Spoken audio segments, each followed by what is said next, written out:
세 번에 걸쳐서 에베소서 1장 1절과 2절을 생각했습니다.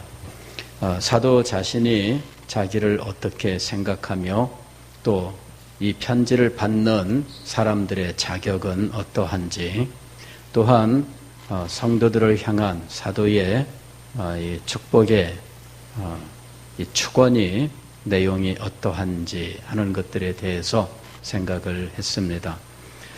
오늘은 찬송하리로다 이 말씀에 대해서 함께 생각을 하겠습니다. 사도는 이제부터 하나님께서 행하신 크고 놀라운 일들을 말씀하고자 하는데, 그 말씀을 생각하자마자 자연스럽게 그의 마음 깊은 곳으로부터 찬송이 흘러나오고 또 이것을 지금 기록하고 있습니다. 찬송하리로다. 우리는 여기서 이제 찬송의 원리를 알게 됩니다. 찬송은 그리스도인의 삶에서 굉장히 중요하죠. 그리스도인들은 그 신앙생활 속에 찬송이라고 하는 요소가 얼마나 중요한지 많은 사람들이 이것을 부러워해요. 그래서 요새 불교도 찬불가 이렇게 해가지고 많이 부르고 있는데, 그러나 우리처럼 우리 속에서부터 정말 그 영혼이 우리 하나님과 또 하나님이 행하신 모든 일들을 찬양하는 원리는 사실 그 안에 존재하지 않아요. 그냥 교회를 벤치마킹하기 위해서, 즉 교회가 잘 되는 이유가 뭐냐, 또 교회에서 좋은 이것은 뭐냐, 이런 거 살펴봐 가지고 그냥 자기들이 갖다가 접목시킨 것인데, 그 안에 그 원리가 없기 때문에 사실상 찬송의 의미는 없어요. 찬불가 한다고 해서 불교 교리 자체가 그것을 지지하고 있느냐, 사실은 불교 교리에 따르면 그런 행위들이 다 실상은 타락인 거죠. 예. 불교의 교리 속에서는 찬불이라고 하는 것이 나올 수가 없어요. 찬양의 원리, 이건 무엇이냐면은 진리의 깨달음으로 그 진리가 우리의 영혼 속에 역사하여 찬양으로 인도해 나아간다 하는 거예요. 이것이 지금 찬송하리로다라는 말이 대뜸 나오는 이유입니다.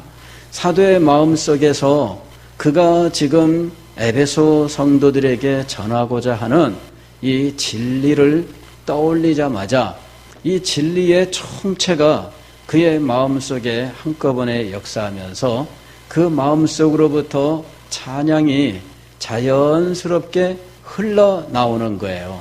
이거는 그 속에서 샘솟듯 지금 솟아나오는 것이라서 멈출 수 없습니다. 이것을 인위적으로 만들어내는 것이 아니에요. 이거는 그 속에서부터 자동적으로 자발적으로 이렇게 올라오게 되어 있는 겁니다. 찬송하리로다. 왜 이와 같은 자발성이라고 하는 특성이 나타났느냐? 그것은 진리가 그 속에 역사하기 때문입니다. 우리의 영혼 속에서 진리에 대한 인식이 그의 영혼에 감동을 주고, 그것이 바로 그 속에서 찬송이 우러나오게 하는 원인이 되고 있다는 거예요. 우리는 여기에서 찬송과 감사가 그리스도인의 삶의 특징이다라고 하는 사실을 알게 되는 거예요. 찬송과 감사가 있는가? 그것이 그리스도인의 삶의 특징이 되고 있습니다. 그의 마음속에서 진정한 진리의 깨달음이 없다면 찬송이 우러나오지 않아요. 진리의 깨달음이 없다면 감사가 우러나오지 않아요. 내가 왜 찬송이 없나? 내가 왜 감사가 없나? 여러분 자신의 영적인 상태를 살펴보세요. 그렇다면 진리가 자기 속에 역사하지 않는다 하는 사실을 깨닫게 될 것입니다. 사도는 에베소 교회 성도들을 위해서 하나님 우리 아버지와 우리 주 예수 그리스도로부터 은혜와 평강이 너희에게 있을지어다 라고 축원합니다. 이럴 때 은혜와 평강이라고 하는 것은 하나님의 위대한 일, 하나님께서 우리를 위해 행하신 놀라운 일들의 시작과 결말을 의미하고 있다라고 말씀을 드렸습니다. 그 은혜와 평강을 깨닫는다면 어떤 사람들은 은혜와 평강이란 말을 들을 때 그 마음에 아무런 감동이 없지만 은혜와 평강을 아는 사람은 이 말을 들을 때 마음속에서부터 뜨거움이 솟아나오게 되어 있어요. 진리의 인식이라고 하는 것이 무엇인지를 우리가 알아야 됩니다. 어떤 사람은 하나님은 그 존재와 지혜와 권능과 거룩하심과 그 공의와 인자하심과 진실하심과 사랑하심 무한하고 불변하고 영원하십니다. 그러면 저건 어려운 교리야 이렇게 생각하실 거예요. 그러나 그 말의 의미들이 이해된 사람, 그 진리를 깨닫고 그 진리에 마음이 감동된 사람은 그 말을 들을 때 마음속에서 뜨거움이 솟아나게 되어 있어요. 그 말을 들을 때 나의 마음이 뜨겁지 아니하냐? 나의 마음이 뜨겁지 아니하냐? 여러분이 진리의 말씀을 들을 때 마음이 뜨겁습니까?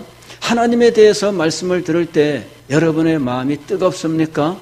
여러분의 마음이 뜨거움이 살아있어야 돼요. 진리를 듣는데 마음에 뜨거움이 없습니다. 하나님에 대하여 듣는데 마음에 뜨거움이 없습니다. 하나님이 행하신 놀라운 일들을 듣는데 마음에 뜨거움이 없습니다.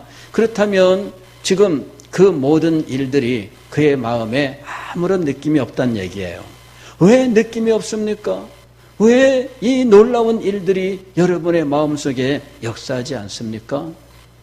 진리의 인식이라고 하는 것, 그냥 흔히 보는 풍경처럼 그냥 지나가는 것과 그것 하나하나를 보며 감동하는 것은 전혀 달라요. 예전에 우리 청년들과 함께 제주도를 간 적이 있어요. 여러 해 전입니다. 그때 이제 한 학생이, 한 청년이 그런 얘기를 해요.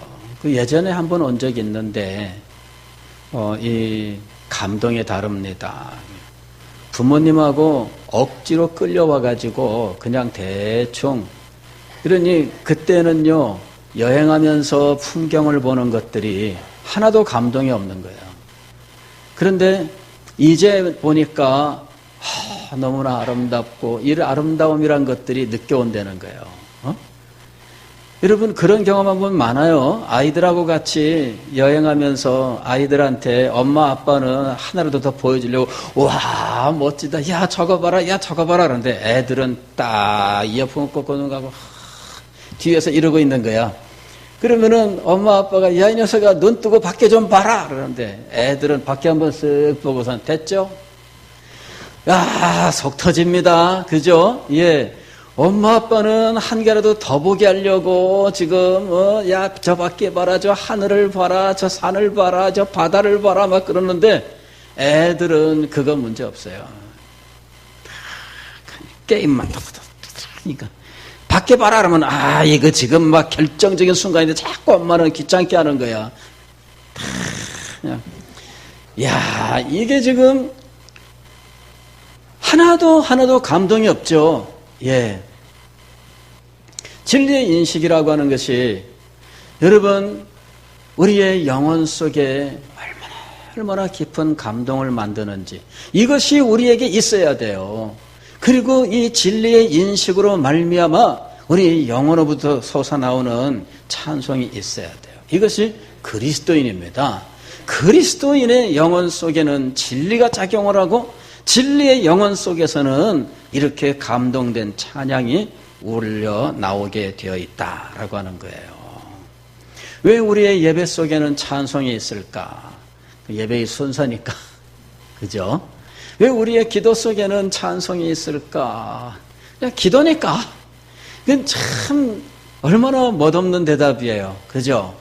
예, 예배 속에 우리 하나님이 임재하시고 우리 하나님께서 예배 속에서 당신의 영광을 나타내실 때 그리고 하나님을 대면할 때 우리의 마음속에서 하나님께 대한 그 하나님의 은혜에 대한 감사와 감동이 솟아날 때 우리는 하나님을 찬양하게 되어 있어요. 그것은 무슨 시켜서가 아니에요. 마음속에 이것이 임하면 찬송을 하게 되어 있어요. 저도 예전에 길거리 가면서 찬송을 불렀더니 우리 집사님 한 분이 이제 그걸 보신 모양입니다. 어느 날 말씀을 하시는데 장로에게는 길거리 다니면서도 찬양을 하더라 그래요. 그런데 그게 흉보느라고 말씀하신 것은 아니고 정말 이제 칭찬하느라고 말씀을 하신 거였는데 정말 찬송이 울려나오는 거예요. 이 속에서 저절로 울려나오는데 왜 그럴까요? 내가 예수 그리스도를 믿고 예수 그리스도로 말미암아 죄사함을 얻었고 예수 그리스도로 말미암아 하나님의 자녀가 되었고 이 놀라운 은혜가 내 것이 되었는데 내 속에서 찬양이 울려나오지 않는다면 그게 이상하지 않아요? 여러분이 가령 예를 들어서 로또 복권에 당첨됐다면 얼마나 감동이 있겠어요? 그냥 이거 꺼내보지 않겠어요? 예. 근데 사실 그것보다 더한 놀라운 은혜, 놀라운 사건이 바로 우리에게 임한 구원의 사건 아닙니까? 그리고 그 구원에 대하여 우리에게 말씀하시는 하나님의 음성이 아니겠습니까? 그 모든 사실을 논리정연하게 하나하나 따져가면서 우리에게 가르치시는 이 진리 아니겠습니까? 그것이 우리 속에 역사할 때 이 속에서 찬송이 울려 나오게 되어 있습니다. 두 번째로는 하나님은 마땅히 찬양받으셔야 할 분이시다 하는 사실을 우리가 분명하게 알고 있을 때 그때 찬송이 우리 속에서 울려 나오게 되어 있어요. 하나님은 하나님이시다. 그걸 우리가 마음속으로 깊이 인정하고 있을 때 하나님의 하나님다우심이라고 하는 것 이거를 우리가 인식하게 될 때 우리는 하나님께 대한 찬송이 울려 나올 수밖에 없습니다. 하나님의 하나님다우심 이것을 우리는 잘 쓰는 말로는 영광이라고 불러요. 하나님의 영광. 하나님이 하나님다우신 모습을 우리에게 나타내셔요. 이것이 하나님의 영광을 나타내신다는 말씀이에요. 하나님은 우리에게 당신의 영광을 나타내셔요. 그리고 우리가 그 영광을 보고 하나님의 영광을 노래하기를 원하신다는 거예요. 이것이 하나님께서 우리에게 영광을 나타내시는 이유입니다. 그 위엄, 그 아름다움, 하나님의 사랑과 자비, 하나님의 의와 거룩 같은 것들 이런 그 딱딱한 용어로 표현을 하고 있지만 그러나 그 용어가 담고 있는 하나님을 우리가 안다면 이런 용어들이 우리의 마음속에 하나님의 모습을 이렇게 보여줘요. 그러면서 우리의 마음에 감동이 솟아나는 거예요. 하나님은 찬양을 받으시기에 합당한 분이시다. 마땅히 하나님은 찬송을 받으셔야 할 분이며 나는 그 하나님을 마땅히 찬송해야 한다. 그의 마음속에 이 하나님의 하나님 되심을 깨닫느냐.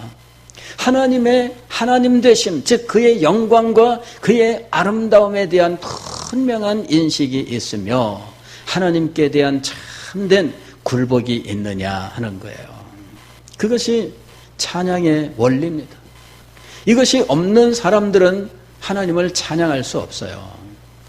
여러분 찬양할 때 그 사람의 눈빛, 그 사람의 얼굴, 그 사람의 태도를 보면 그 속에서 무엇이 역사하고 있는지를 알 수 있어요. 이것이 없는 사람의 찬양. 참 우리가 그런 얘기 하잖아요. 야 그거 고맙다는 말 한마디 안 하냐? 고마워. 그러면 뭐라 그래요? 야 영혼 없는 말 그만하고. 그런 식의 이 말들 최근에 많이 썼잖아요. 그게 뭐냐면은 마음속에 진심으로 감동이 없이 하는 말들 그런 것들에 대해서 인간관계에서도 그것은 싫어한다는 거죠. 마음속으로부터 하나님의 하나님 되심, 그의 영광과 위엄, 그의 사랑과 자비, 그의 의와 거룩에 대한 진정한 인식이 있고 그것이 마음속에 진정으로 인정되어서 하나님은 역시 찬양을 받으시기에 합당한 분이시다. 그 하나님에 대한 참된 인식이 우리 속에 있어야 돼요. 그래야 하나님께 대해서 찬양이 일어나는 거예요. 그것이 없는 사람은 찬양의 자세가 아니에요.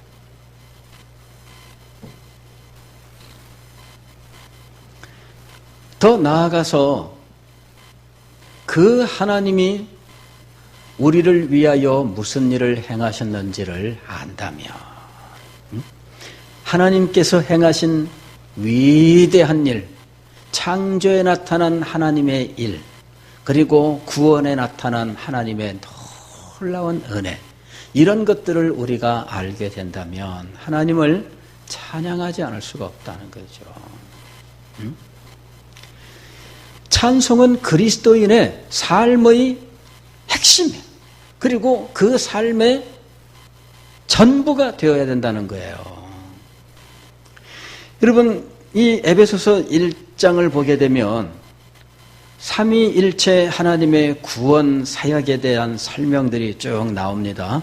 3절부터 6절까지 성부 하나님, 또 7절부터 12절까지 성자 하나님, 또 13절, 14절 이는 성령 하나님, 그리고 이것은 독자적으로 존재하는 것이 아니라 서로 상합하고 연락하면서 삼위일체 하나님의 이 놀라운 구원 사역이 하나로 합쳐져 있습니다. 그런데 이 삼위 하나님에 대한 진술 마지막마다 어떤 말이 나오고 있느냐 하면 이 찬송에 대해서 말씀을 하고 있어요. 6절 말씀 보면 이렇게 되어 있습니다. 이는 그가 사랑하시는 자 안에서 우리에게 거저 주시는 바 그의 은혜의 영광을 찬송하게 하려는 것이라.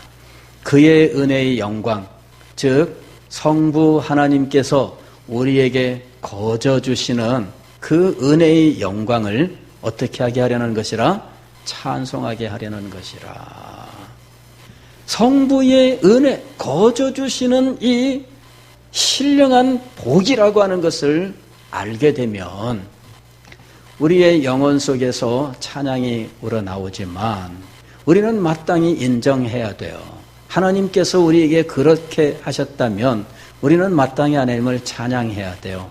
그런데 하나님이 그 일을 행하시고 우리한테 요구하시는 것이 무엇이냐 이거죠. 찬송이라는 게 찬송. 이는 그가 사랑하시는 자 안에서 우리에게 거저 주시는 바 그의 은혜의 영광을 찬송하게 하려는 것이라. 12절 보면 이렇게 돼 있어요. 이는 우리가 그리스도 안에서 전부터 바라던 그의 영광의 찬송이 되게 하려 하심이라. 여기서는 아예 한 걸음 더 나가서 우리 자신이 찬송이 되는 거예요. 우리가 찬송을 하는 것도 중요하지만 우리 자신이 아예 찬송이 되는 것. 굉장히 이 용어가 놀랍게 지금 되어 있습니다. 우리 존재 자체가 하나님께 대한 찬송이 되게 하려 하십니다. 이렇게 이야기를 하고 있어요. 14절 보면 이렇게 되어 있죠. 이는 우리 기업의 보증이 되사 그 얻으신 것을 속량하시고 그의 영광을 찬송하게 하려 하심이라. 찬송하게 하려 하심이라. 지금 이 에베소서 1장은 그야말로 찬송으로 가득 차 있어요. 3절에서는 찬송하리로다. 자기 속에서 우러나오는 이 자발성, 이 자발적 찬송에 대해서, 그리고 6절, 12절, 14절에서는 성부의 모든 사역의 목적이 우리가 찬양하게 하는 것이었어요. 성자의 모든 사역의 목적은 우리가 찬송 자체가 되게 하는 것이고요. 성령의 사역의 목적은 우리가 찬양하는 것이었어요. 찬양이 얼마나 중요한 일인지. 찬송을 여러분 그 의미를 알고 우리는 이 자발적으로 우러나오는 찬송의 자리에 나아가기를 소망해야 돼요. 찬송의 의미가 이렇게 놀랍습니다. 여러분 지금 에베소서는요 하나님의 구원의 경륜이라고 하는 것을 다루고 있어요.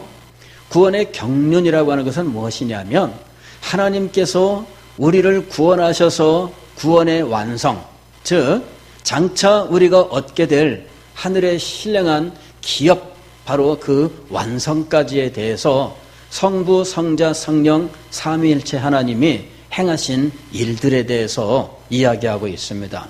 이것은 삼위일체 하나님의 이 경륜적 삼위일체라고 부르는 거예요. 즉, 이 하나님께서 이 일들을 성부와 성자와 성령께서 각각 행하시는데 하나의 일관된 목표를 가지고 또 이 일관된 목표를 달성하기 위한 일관된 계획 속에서 진행되어 나가는 거예요. 성부는 성부대로 따로 놀고 성자는 성자대로 따로 놀고 성령은 성령대로 따로 노는 것이 아니라 성부, 성자, 성령 이 삼위일체 하나님이 함께 우리를 위하여 각각 역할을 하시되 이 모든 역할들은 아주 치밀한 하나님의 지혜로 말미암아 하나하나 차곡차곡 맞춰가고 있어요. 이 모든 것들을 하나하나 깨닫게 되면 그것이 얼마나 아름답게 되어 있는지 감동하지 않을 수가 없다는 거예요. 아마 직장 생활하시는 분들은 기획안 같은 것들을 많이 만들 겁니다. 그런데 이 기획안을 많이 보는 분들은 알아요. 딱 보게 되면은 와, 기가 막히게 기획을 세웠네 이러는 거죠. 이거 누가 한 거야? 여러분 기획안을 잘 만들어내면요 사람들이 다 놀랍니다. 뭐 모르는 사람들이야 뭐 다 그 종이고 흰 뭐 글 뭐 검은 글씨고 뭐 그러겠지만은 아는 사람들은 이거 딱 몇 장 본 다음에 어떻게 돼요? 와, 사장님이 이걸 딱 보고 누군데? 저 말단 직원이었습니다. 당장 불러. 여러분 달라집니다. 예, 완전히 달라집니다. 여러분 이게 간단한 것 같은데요. 이거 하나 보면은 다 알게 돼 있어요. 그게 기획안이에요. 이걸 해본 사람들은 알아요. 이걸 해본 사람들은 알아요. 여러분 이게 굉장히 힘들고 어려운 거예요.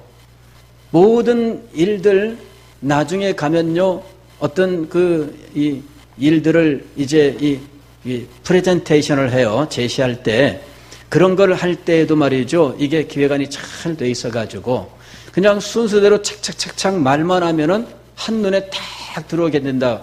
그건 놀라운 거예요. 예. 그거를 잘하기 위해서 사람들이요 학원도 다니고요 수없이 연구하고 노력을 해요.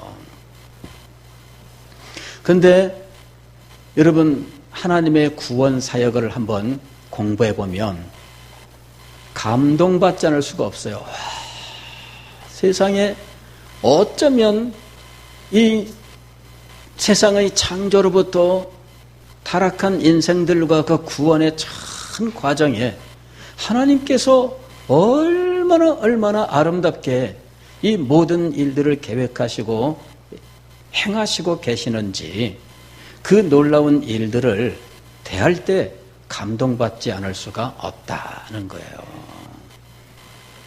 하나님께서 우리를 구원하시기 위하여 경륜, 즉 하나님께서는 모든 때와 장소와 사람과 사건들을 다 예비하시고 이 모든 것들이 하나하나 다 의미 있게 연결되게 하시면서 전체로 하나로 이 모든 일들을 하나님이 이끌어 가셔요.